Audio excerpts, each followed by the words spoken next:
Bismillahirrahmanirrahim. Assalamualaikum warahmatullahi wabarakatuh. Innal hamdalillah nahmaduhu wa nasta'inuhu wa nastaghfiruh wa na'udzu billahi min shururi anfusina wa min sayyiati a'malina. من يهده الله فلا مضل له ومن يضلل فلا هادي له أشهد أن لا إله إلا الله وحده لا شريك له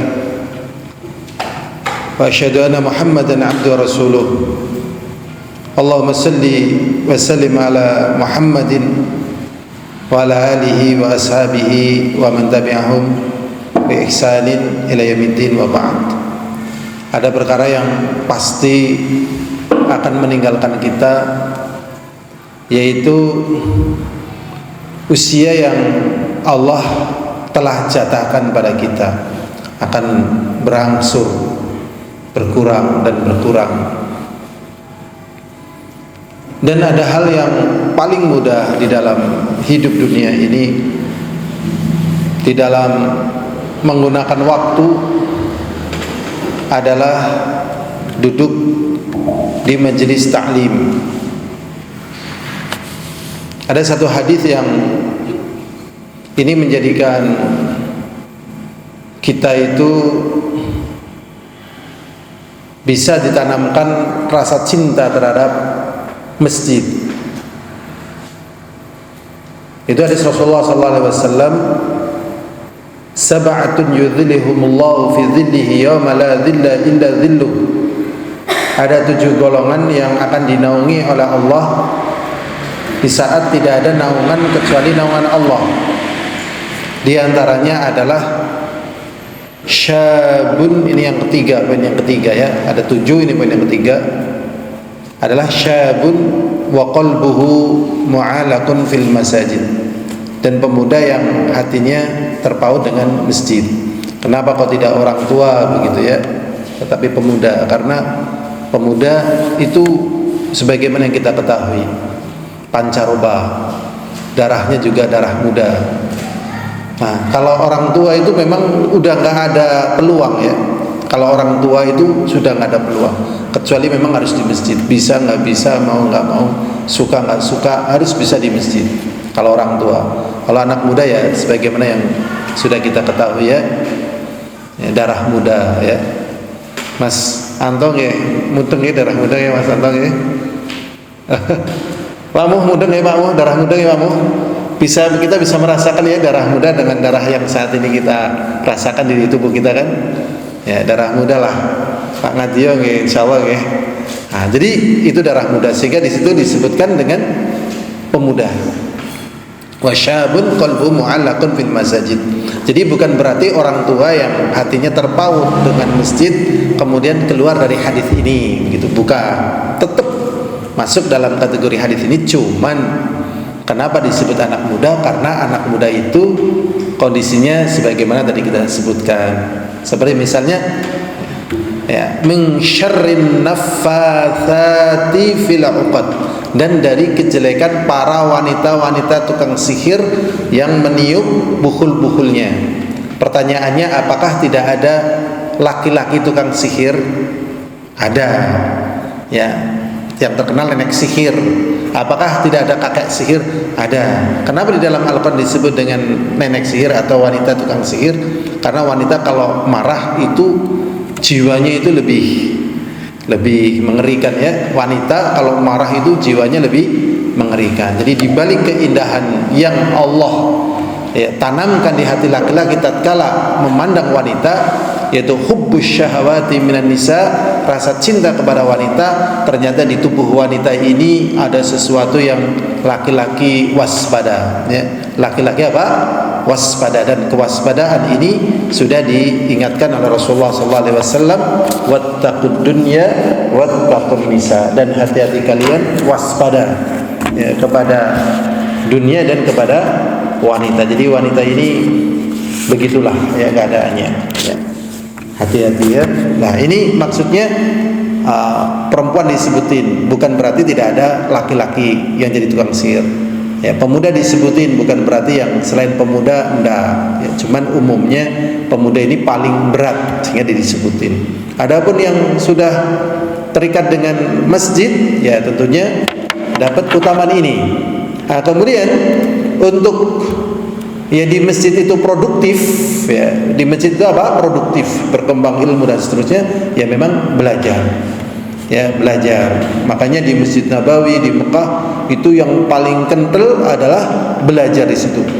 Ya, halaqah kecil-kecil gitu. Ada yang 2 orang, ada yang 1 orang, ada yang 4 orang, ada yang 5 orang. Ya, ternyata ilmunya sangat dalam. Ilmunya sangat dalam. Tetapi memang sulit diketahui oleh pendatang baru. Tetapi akan diketahui tatkala mengamati ya nafas yang ada di kehidupan masjid baik Mekah ataupun Madinah dari kehidupan ilmu, ya sehingga mereka merasakan ya betah. Nah, kemudian di dalam kesempatan kita kali ini kita juga ya melakukan pendekatan agar kita betah di masjid, yaitu dengan belajar. Al-hadirun azza wa azakumullah. Ya, di hadapan kita ini ada materi ya, materi yang ini paling dasar. Materi yang paling dasar. Jadi orang sebelum masuk ke ilmu-ilmu yang lainnya, ilmu ini harus dimiliki. Ya, namanya aja salasatul usul. Salasatul usul, 3 pondasi yang utama. Salasatul usul artinya adalah 3 pondasi yang utama. Ini salasatul usul. Ya, karena 3 pondasi yang utama ini adalah pertanyaan yang akan diberikan ya kepada setiap orang tatkala dikuburnya. Ya, jadi 3 pondasi ini ya adalah pertanyaan yang akan diberikan oleh malaikat ya tatkala seseorang berada di kuburnya, yaitu man rabbuka, siapakah Rabbmu, penciptamu, pemberi rizkimu, yang menghidupkanmu, mematikanmu, mengaturmu. Ini dalam kategori Rabb. Jadi kalau diartikan dengan man rabbuka, sopo pangeranmu gitu ya, siapa Tuhanmu, ini bahasa yang terungkap dari kata itu terlalu pendek. Ya, jadi man rabbuka, siapa yang menghidupkanmu, mematikanmu, menciptakanmu, memberikan rezeki kepadamu, membangkitkanmu dari kubur, yang mengatur kamu, itu begitu. Kemudian man nabiyuka, siapa nabimu? Nah, siapa nabimu? Nah, semua orang akan menjawab dengan mudah ya di dunia. Tetapi permasalahannya bukan itu gitu ya. Kalau di dunia ya siapa Tuhanmu ya bisa jawab, siapa nabimu bisa jawab, ya apa agamamu bisa jawab. Tapi bukan itu. Kalau kayak gitu mah gampang, nggak perlu ngaji, nggak perlu diturunin kayak Al-Quran atau Nabi, terlalu gampang. Ya, tetapi dari kata yang demikian itu menjadi pembersih bagi siapa saja yang hidup di dunia ini. Sehingga tatkala ditanya siapa nabimu, maknanya ya yang menjadi teladanmu, yang kamu cintai, yang kamu ikuti jejaknya. Sehingga tatkala mereka mengenal sosok-sosok baru, tentunya menjadi perhatian. Apakah sosok-sosok baru ini adalah sosok-sosok yang memang diridhoi oleh Allah dan menjadi panutan? Nah, di sini menjadi pembelajaran. Dan sebenarnya dalam perkara ini itu sudah bisa ya, sudah bisa menjadikan ya menurunnya angka, kalau yang ekstrim angka bunuh diri, ya angka apa, bundir, ya bukan hanya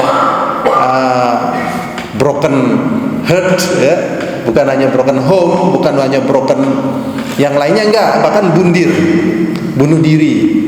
Nah, apa hubungannya dengan bunuh diri ya? Kadang orang cintanya sehidup semati.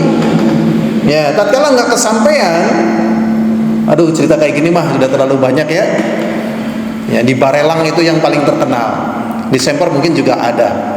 ya gara-gara putus cinta begitu. Tapi tatkala dia sudah tahu bahwa Sayyidina itu Rasul dan bukan pacarnya, bukan suaminya, bukan istrinya, bukan tokoh fiktifnya, bukan ini dan itunya, ya kan? Maka dia akan selamat. Jadi kenapa hal-hal aneh dalam kehidupan yang kita jumpai terjadi? Ya karena pada poin ini gagal.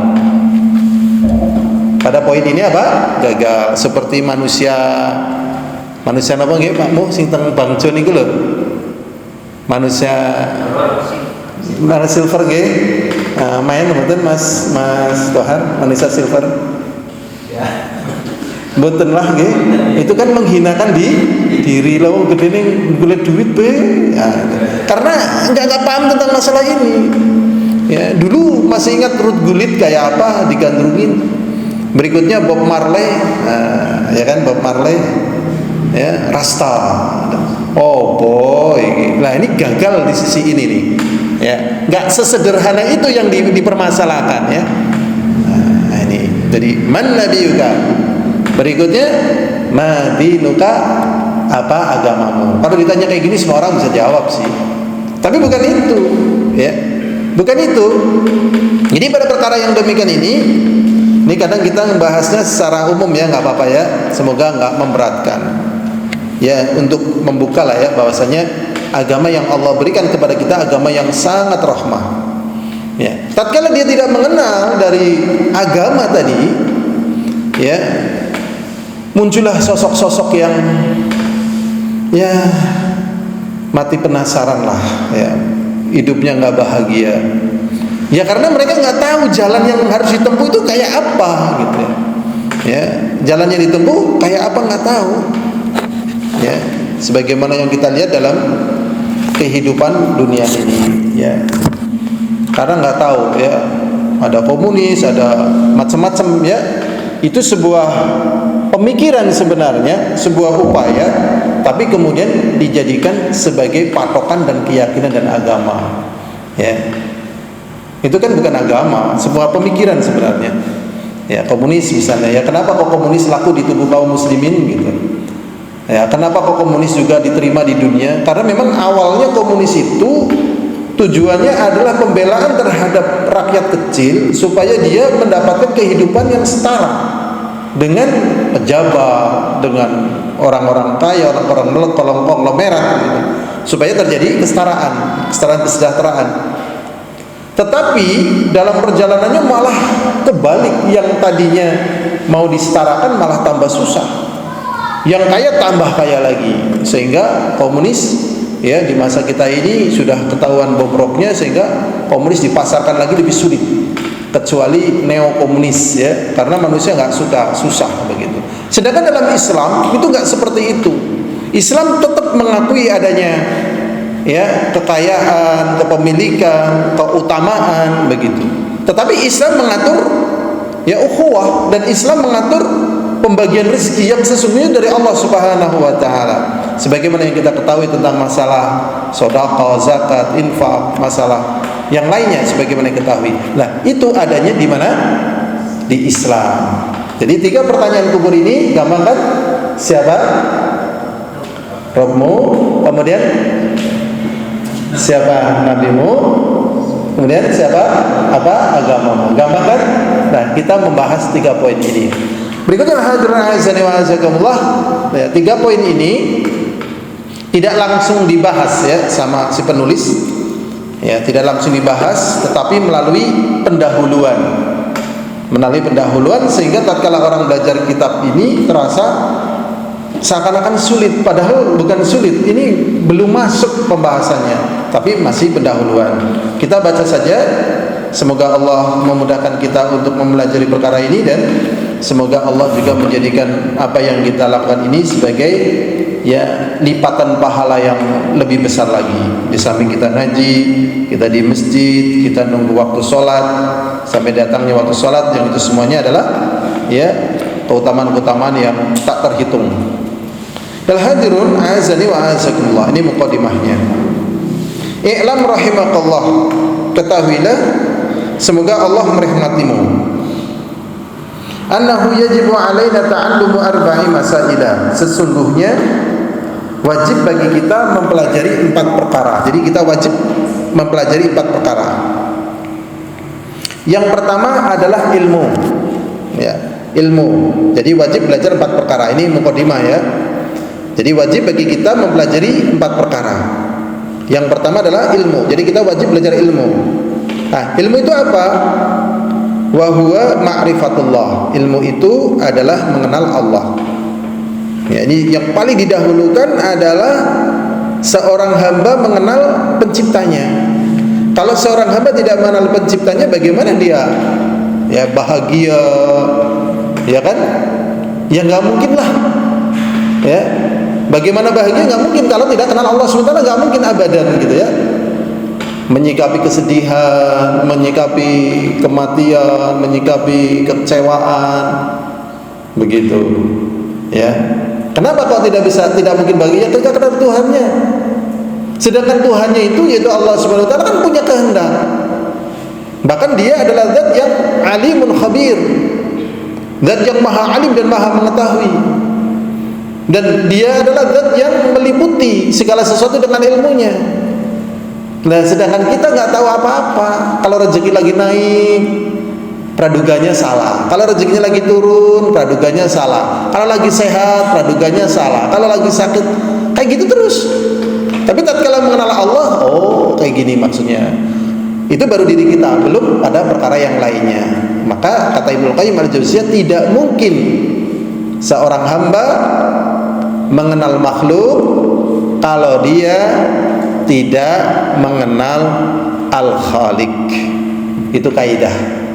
Ya. Seorang hamba tidak mungkin mengenal makhluk kalau tidak mengenal Khaliq. Saya dipahami nggih, Mas Abdul Qahar? Gimana Mas Abdul Qahar? Seorang hamba tidak mungkin mengenal makhluk kalau dia tidak mengenal penciptanya. Iya. Wah, itu pembahasan yang sangat panjang. Ya. Ibaratnya lautan yang tak terbatas ya. Kita lanjut lagi yang kedua. Ini ilmu, mengenal Allah. Kemudian mengenal nabinya. Kemudian mengenal agama Islam dengan dalil-dalilnya. Itu ilmu. Jadi ilmu mengenal Allah, mengenal nabinya, mengenal agama Islam dengan dalil-dalilnya. Yang kedua, beramal dengan ilmu. Ya, beramal dengan ilmu.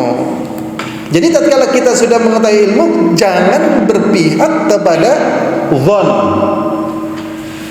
Jangan berpihak pada dzan. Dzan itu artinya apa? Praduga, prasangka, penelitian, anggapan. Gitu. Selain daripada ilmu adalah wasawis syaitan. Selain daripada ilmu adalah wasawis syaitan. Ilmu. Ya, itu yang ahli ya, ahli fisika ya, para ilmuwan ya. Ya, saya pernah ngaji sama dokter Amerika ya. Dokter Amerika, tapi dia udah ngaji sih masalahnya, ahli fisika. Wah, dia menjelaskan tentang definisi ilmu. Jadi ilmu itu ya sesuatu yang memang terbukti begitu. Terbukti. Jadi sebuah hukum itu kalau terbukti, maka kita beramal dengan ilmu.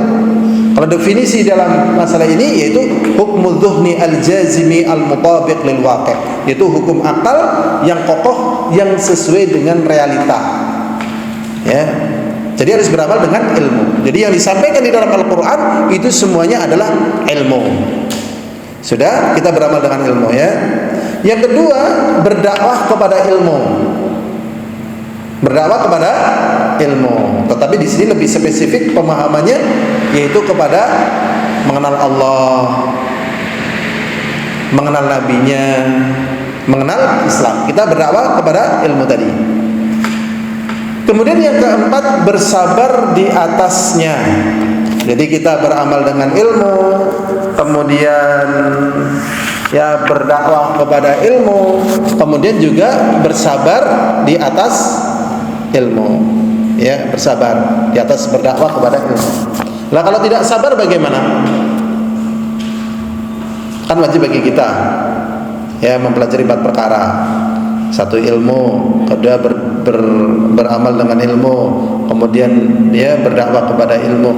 Yang keempat adalah bersabar di atas berdakwah terhadap ilmu. Sekarang pertanyaannya, bagaimana kalau kita tidak bersabar di atas ilmu? Bagaimana kalau kita tidak bersabar di atas ilmu? Gimana jawabannya Mas Pas Predika? Kalau kita nggak sabar terhadap ilmu, gimana Mas? Kira-kira Mas? Ayo kira-kira gimana? Kan kita pertama kan ilmu ya, Mas Bahar ya, berilmu. Kemudian apa? Beramal ya kan? Terus berdakwah ya kan? Setelah berdakwah bersabar. Sekarang pertanyaannya, kalau kita udah bersabar gimana Mas?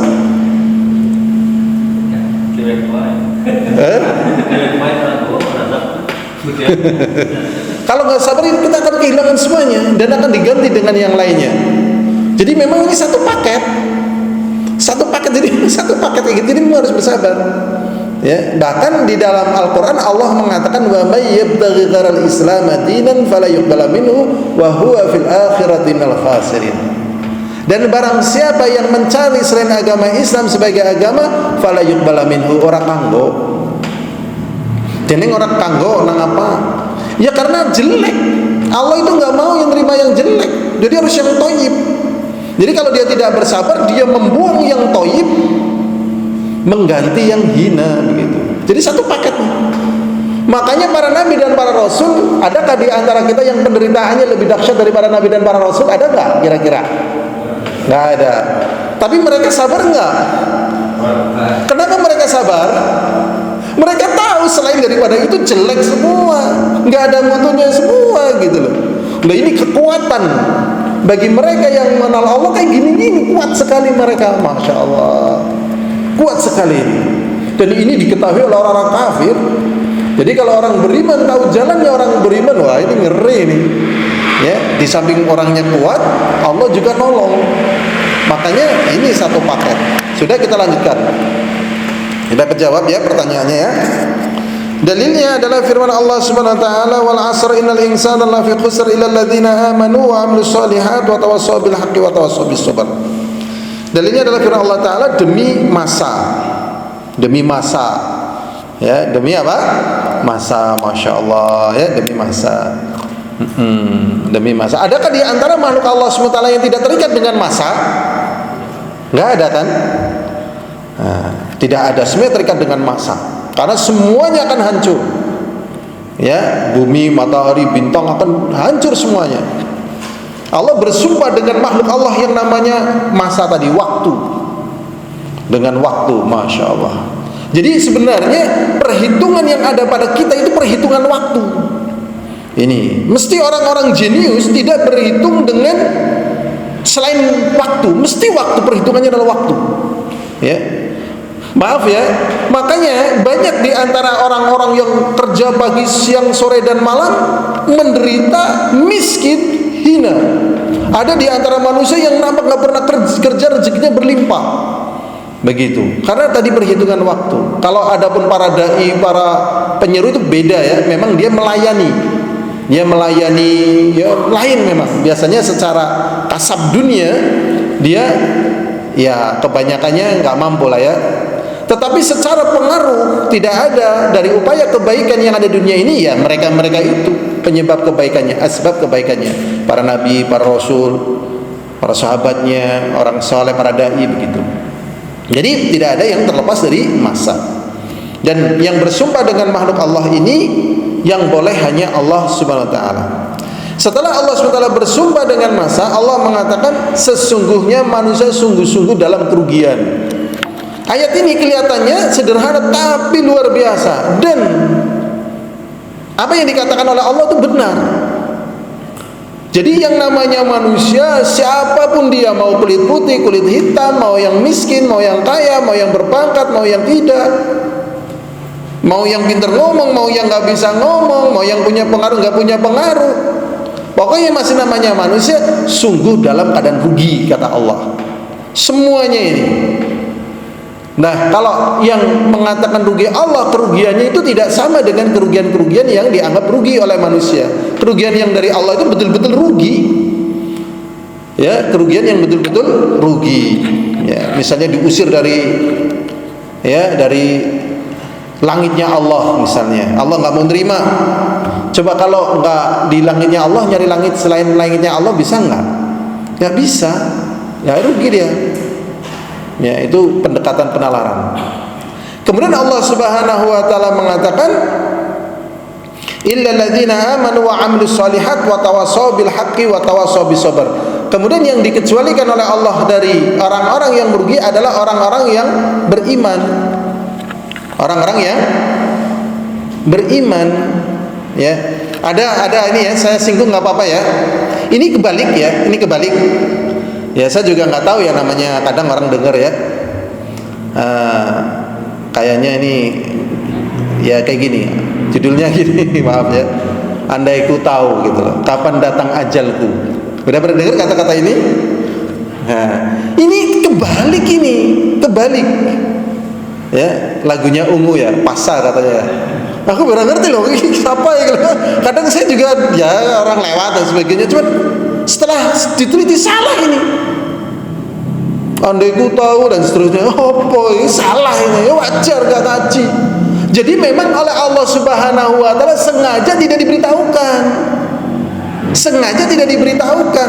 Tatkala tidak diberitahukan di sini, menjadikan orang itu lebih perhatian, lebih semangat. Berbeda dengan kita nanti loh, jam sekian, detik sekian, waktu sekian, harimau yang akan menerkam kita datang, ya kan? Ya kita bisa nyantai-nyantai lah. Ini belum, nanti datangnya belum, Belanda masih jauh, ya kan? Belanda masih jauh, orang kan Belanda masih jauh. Nanti gampang, udah disiapkan semuanya. Ya tinggal nanti kita jatuhin aja kurungannya, selesai kok. Tapi kalau datangnya itu tiba-tiba, entah dari sisi mana, entah berapa jumlah dan sebagainya, kita harus waspada. Ujung depan, belakang dan sebagainya gitu tuh, karena nggak tahu. Maka dunia militer karena nggak tahu kan terus radarnya itu, radarnya, drone-nya, terus penelitian yang terjadi di alutsista dunia militer terus karena nggak tahu begitu loh. Jadi yang nggak tahu ini lebih memacu orang untuk beramal soleh sebelum kematiannya, bukan malah dibalik gitu loh. Salah kan? Salah. Sudah ya, salah itu. Tapi kadang orang nggak tahu diikutin, berbahaya. Makanya penting ya. Sudah, kecuali orang-orang yang beriman dan beramal saleh. Jadi beriman itu bukan pada perkara yang kelihatan. Kalau pada perkara kelihatan nggak dibahas, tetapi kepada perkara yang ghaib. Di dalam surat Al-Baqarah kan, alif lam mim dzalikal kitab la raiba fihi hudal lil muttaqin. Di sini disebutkan alladzina yu'minuna bil ghaib, yang beriman pada perkara yang ghaib, masalah rezeki, masalah jodoh, masalah pati, masalah surga, masalah neraka, masalah prospek tidak prospek. Begitu. Itu beriman di situ. Dan kekuatan iman di situ bukan pada perkara yang nampak. Kalau nampak mah gampang. Jadi memang enggak nampak. Ya, di sini beriman kepada Allah. Alladzina amanu wa 'amilus shalihat, dan beramal yang salihat. Salihat artinya apa? Pokoknya bocah soleh ya gitu. Amal soleh artinya apa? Amalan yang benar. Iya. Ya, soleh itu artinya benar. Oh, kayak bocah soleh artinya bocah apa? Bocah benar. Benar gitu. Sesuai dengan ya definisi kebenaran seorang anak di dalam kehidupannya. Jadi kadang bocah soleh kan sing manut, sing pasif, sing glenggem, ora berkembang, nggak produktif gitu. Wah, ini nggak kayak gitu Islam. Ya, ada satu kampung dinobatkan sebagai kampung yang tersoleh nih, kampung santri. Tapi kok profilnya kampung itu, walah, salah ini pendefinisiannya. Kalau anda ingin tahu orang soleh itu ya cobalah di Mekah, di Madinah. Itu satu kota yang besar, full 24 jam, nggak tidur, tapi bukan untuk maksiat. Ya, jadi antum jalan-jalan di kota Mekah, mau jam 1 malam, mau jam 2 malam, keliling-keliling, insya Allah lah cari orang nggak ada, yang maksiat-maksiat nggak ada. Masya Allah. Nah ini begitu, produktif, semangat, begitu, bergerak, soleh. Wal amilus shalihat, yaitu beramal yang benar. Ya, dengan hadis, dengan Quran, dengan ikhlas, dengan tepat. Berikutnya, wa tawassaw bil haqqi wa tawassaw bis sabr. Dan yang dikecualikan ini di samping beriman, beramal saleh, saling memberikan wasiat. Ya. sing bener bae lah, ora apa-apa. Alon-alon tekan gitu. Jadi kadang manusia itu gugup, ya pingin pinter agama gugup, ya pingin soleh gugup. Tenang, sesuai dengan tahapan. Dan itu sesuai dengan petunjuk Rasulullah SAW. Al-qasda tablu. Udah, saudara-saudara akan sampai. Ya, nah ini tawasau bil haqqi, udah bener aja. Ya, wa tawasau bis sabar, wis ora apa-apalah.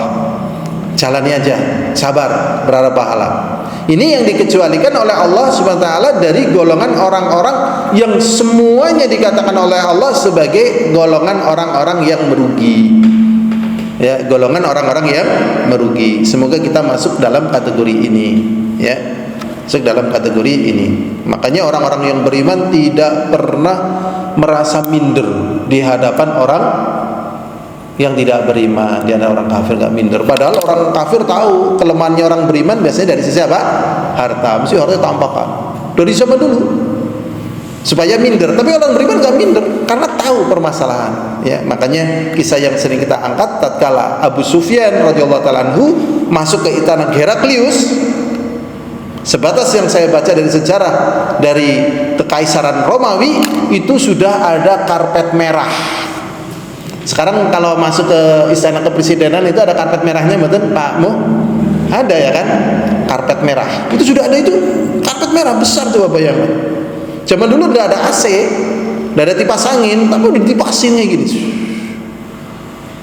Masya Allah. Ditipasin ya, kayak pengantenan zaman Gemien ya kan? Dan buah-buahan sudah banyak. Dan tidurnya sudah bergaya, makanya kita tidak boleh duduk dengan gaya ya orang-orang yang jababiroh, yaitu sambil telentang kayak gitu ya. Nah itu nggak boleh, karena raja-raja begitu, ditipasin dengan kemewahan, kemegahan. Abu Sufyan datang dari negeri Mekah yang fakir, yang miskin, bala tentaranya nggak ada, pasukannya juga kayak gitu. Tetapi apa? Nah disinilah dia itu tidak keder masuk istana kaisar yang demikian luar biasa, ya, dan dia tidak mau turun dari kudanya, tidak mau turun dari apa? Kudanya. Ini satu keajaiban, tidak mau turun dari kudanya. Bayangkan masuk ke tempat yang orang yang mau didatangi mungkin lawan yang sebagainya lebih besar, lebih kuat, melaku loh di istana kepresidenan Romawi, kekaisaran Romawi. Dan tatkala dia telah sampai di hadapan Heraklius, nggak mudun loh, nggak mudun. Ternyata apa? Tombaknya tancapkan ke bantalnya, dus. Bayangkan, ada nggak yang berani seperti itu di saat ini? Ada nggak? Enten Mas Abdul Qahar? Nggak ada lah, saya yakin nggak ada. Datang ke tempatnya Benyamin Netanyahu ya sekarang, Raja Israel siapa namanya? Benyamin Netanyahu ya datang. Wani Pak Abdul Qahar, orang wani tinggal, tepar, luar biasa ya. Ini keimanan. Sudah, kita lanjut.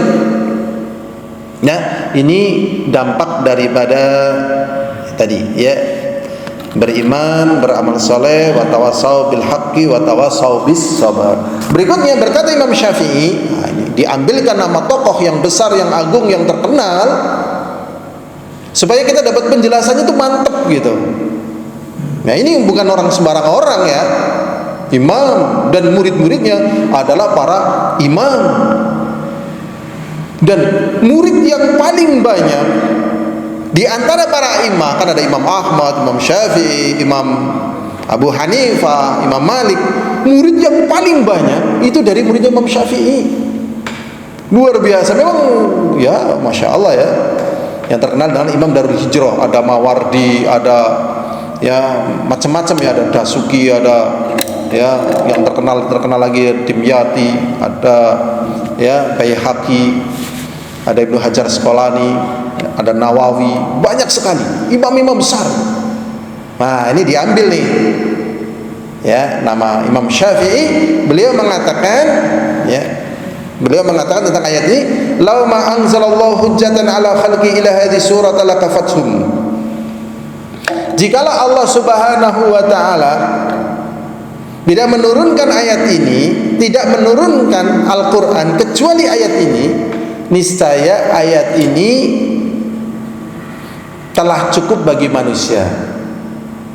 Jadi Imam Syafi'i mengatakan, kalau manusia tahu ya tentang agungnya ayat ini, yaitu wal asr sampai selesai tadi, kalau misalnya Allah tidak menurunkan Al-Quran kecuali ayat ini, bagi manusia itu sudah cukup. Jadi ayat ini kandungannya sangat luas, ya, melingkupi seluruh kehidupan manusia. Ya, tetapi ada yang mengatakan sanad ucapan ini ke Imam Syafi'i lemah. Yang benar, ya, yang benar kurang lebih maknanya begini: lau fattashan nas, ya, ala hadis surata lakafatsum. Jikalau manusia meneliti ayat ini, niscaya ayat ini sudah cukup bagi manusia.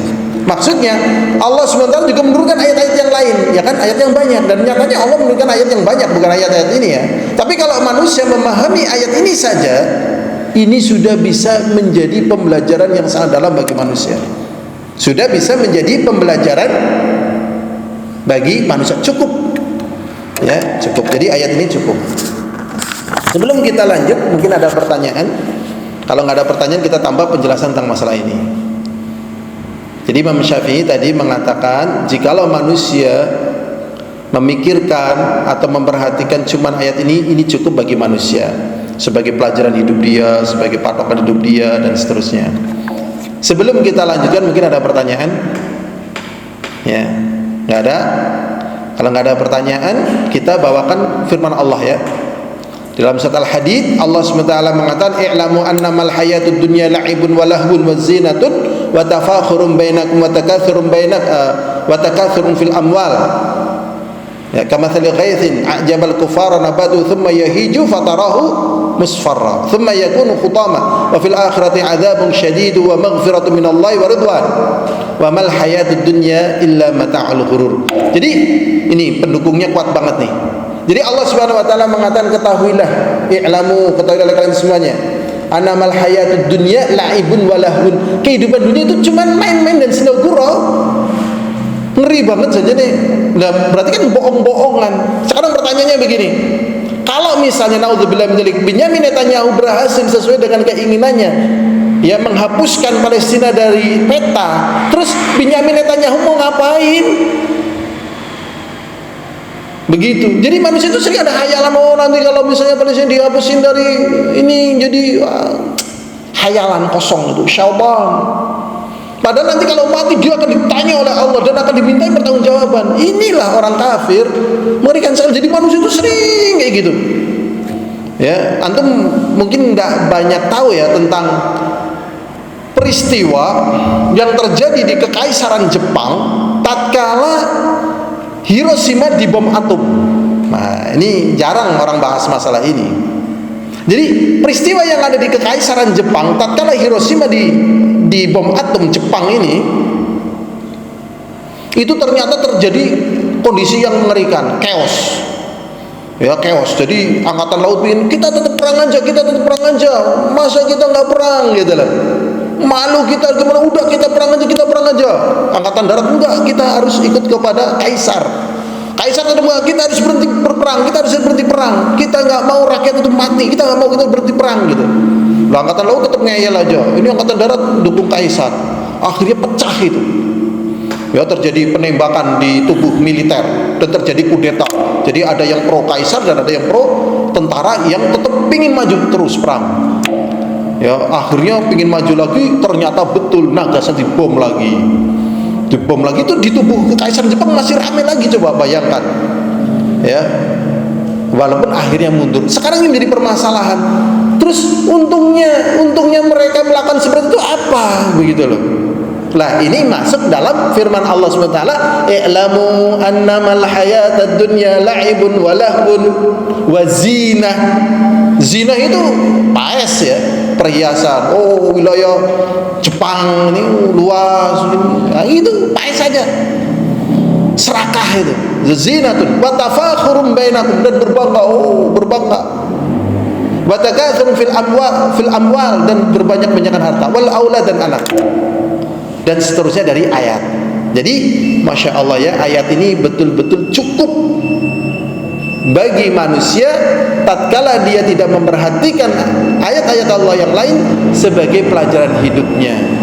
Jadi kalau tidak beriman, tidak beramal saleh, tidak saling bertawasau bil haqqi wa tawasau bis sabr, pasti apa? Rugi ya. Kita lanjutkan.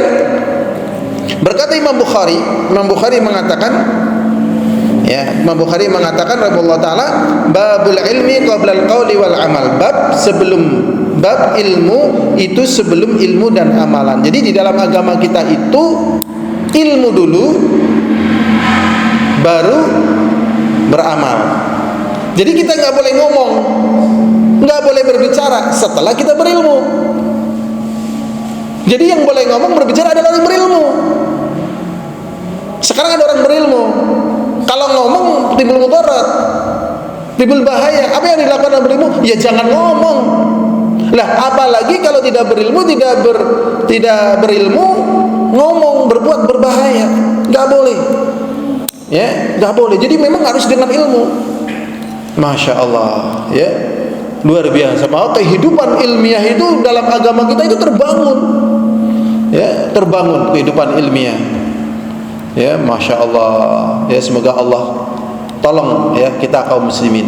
Jadi ilmu dulu sebelum berkata dan berbuat. Dalilnya mana yang dibawakan oleh Imam Bukhari? Imam Bukhari mengatakan, fa'lam annahu la ilaha illallah wastaghfir li dzambik. Ya, Imam Bukhari berdalil dengan firman Allah Ta'ala, ketahuilah, ilmuilah, sesungguhnya tidak ada Allah, tidak ada ilah yang hak kecuali Allah. Ini ucapan la ilaha illallah, ini apa? Ucapan. Ilmu lillah, sesungguhnya tidak ada ilah yang hak kecuali Allah, ucapan. Wastaghfir li dzambik, dan minta ampun terhadap dosamu, perbuatan. Sehingga berilmu dulu baru berucap, baru berbuat. Kalau belum berilmu jangan berucap, jangan berbuat. Abstain menang. Ada pertanyaan dalam masalah ini. Kita tidak boleh berucap, berbuat kecuali kalau kita sudah berilmu. Ada yang ingin tanya? Ada yang ingin tanya enggak? Kalau misalnya ada pertanyaan begini, loh kok harus begitu, kenapa sih? Ya namanya fitrahnya manusia itu nggak pingin rugi, nggak pingin termudoroti atau memberikan mudarat, nggak pingin sia-sia. Lah kalau dia berkata, berbuat, sementara dia belum tahu nilai perkataannya baik atau jelek, benar atau salah, manfaat atau mudarat, dampaknya bagaimana, dia ngomong, akhirnya dia rugi ya, rugi. Daripada rugi mending diem. Dan itu yang ditontonkan oleh syariat. Apa ada kisahnya? Ada kisah yang sering dibawakan begini. Dulu ada sahabat, kepalanya luka ya, kepalanya luka. Lah ternyata dia janabat. Tanya ke orang sahabat yang lain, saya kepala saya luka nih, tapi saya janabat, gimana nih? Ya wong agama kan kudu dilakoni. Dapat terus kepriwe? Lah karepmu kepriwe itu kepala wong syariate mau adus. Lah ora adus kepriwe jajal? Ya kan, tapi siraku lara lho, syariat lho. Asal kita mau menjalankan kan berkah. Akhirnya mandi. Ya, sahabat yang ada kepalanya luka itu mandi. Ya. Setelah mandi bagaimana? Mati. Ya Allah ya Rabbi, mati. Kalau di kalangan orang jahil mati nggak apa-apa, mati kan dalam menjalankan syariat. Nah, ya kan? Nggak apa-apa lagi menjalankan syariat kok mati oh. Fisabilillah, amal soleh. Gitu mboten Pak Mo. Kan dia lagi menjalankan syariat mati gitu. Tetapi waktunya Rasul ditanyakan kepada Rasulullah. Wah ini langsung marahi habis-habisan oleh Rasulullah. Qatalahumullah. Dia telah membunuhnya. Jadi satu fatwa bisa berkedudukan dia telah membunuh seseorang. Buktinya Rasulullah mengatakan qatalu. dia telah membunuhnya. Qatalahumullah, semoga Allah memeranginya. Ala ana syifa al-ayyi as-su'al, bukankah kalau nggak tahu obatnya ya tanya dulu. Ini kamu menyebabkan kematian kan karena kamu nggak tanya gitu loh. Masya Allah. Ini jadi kalau nggak tahu tahan, kalau bukan kapasitasnya jangan. Memang kehidupan agama ini sebenarnya lebih ketat dibandingkan dunia medis. Coba antum pernah menjumpai saudara antum dirawat di rumah sakit, sudah pernah belum? Antum tanya ke perawatnya, bu ini kira-kira sakitnya apa? Perawatnya menjawab, maaf mas, nanti kita ke dokter dulu. Mesti nggak mau, dia tetap ini pak dokter dulu. Bu ini gimana bedahnya ini? Oh nanti dokter bedahnya belum datang. Dia nggak mau. Ini dalam dunia medis, padahal medis itu tidak lebih bahaya ketimbang agama. Kalau agama kan berbahaya sekali. Contoh, kisahnya 99 pembunuh nyawa. Apakah ada taubat? Nggak ada. Coba. Akhirnya apa? Dibunuh. Sekarang dia membunuh orang yang memberikan jawaban salah tersebut, dosa nggak? Ya dosa lah. Lah, kemudian dia menjawab dengan jawaban salah, dosa nggak? Ya dosa lah, karena menyebabkan orang berdosa. Bayangkan. Jadi kalau nggak tahu absen, saya nggak tahu mas. Loh kamu kan belajar gini-gini, ya, saya nggak tahu gimana coba. Coba tanya yang lebih berkapasitas gitu. Wah kamu bodoh, ya biarin aja. Tetapi kita selamat dari sisi kita tidak terjatuh kepada memberikan jawaban yang keliru gitu. Makanya kalau orang nggak tahu menjawab dengan wallahu a'lam, Allah lebih tahu, itu nilainya separuh dari ilmu. Kayaknya waktunya telah habis ya, dan kita baru mukadimah. Moga-moga pada malam Senin yang akan datang kita bisa belajar lagi ya. Tapi alhamdulillah cepat termasuknya ya. Kalau biasanya ngaji salah satu usul kan dengan syarahnya waktunya lama, ini kita cuma matannya saja ya. Semoga apa yang Allah mudahkan kepada kita duduk di majelis ini ya bisa sebagai ribat ya. Ribat itu artinya berjaga-jaga, karena Rasulullah SAW mengatakan orang yang menunggu waktu sholat ke sholat yang lainnya, dikatakan oleh Rasulullah SAW, fadzalikumur ribat, fadzalikumur ribat. Itu yang namanya ribat. Aslinya ribat itu berjaga-jaga di front terdepan tatkala pertempuran. Ternyata menjaga waktu sholat dari sholat berikutnya ini juga termasuk ribat. Makanya sulit ya. Tidak semua orang diberi kemudahan duduk untuk menunggu sholat setelah sholat. Nah ini saja. Wallahu a'lam bishawab. Alhamdulillah alamin. Kalau mau ada pertanyaan nanti setelah ini tidak apa-apa. Ya, assalamualaikum warahmatullahi wabarakatuh.